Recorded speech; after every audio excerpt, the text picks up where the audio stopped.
Day 1 of discussing 1950s fashion of Pakistan. 1950s वो era था जब पाकिस्तान खुद एक न्यूली इंडिपेंडेंट स्टेट था। हम अभी नए नए आज़ाद हुए थे और हम अभी अपनी आइडेंटिटी ढूंढ रहे थे। Things were not clear.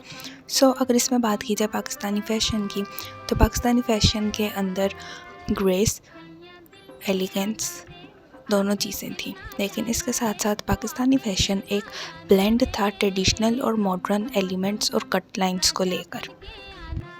During this era, shalwar kameez, saris, karara and even frocks and skirts were popular. Coming to major style icons, at first there was Fatma Jannah in early 50s and after that Noor Jahan and Shamima Ara who played an important role in shaping Pakistani fashion style. People were so crazy about Fatma Jannah, Karara and Noor Jahan's saris.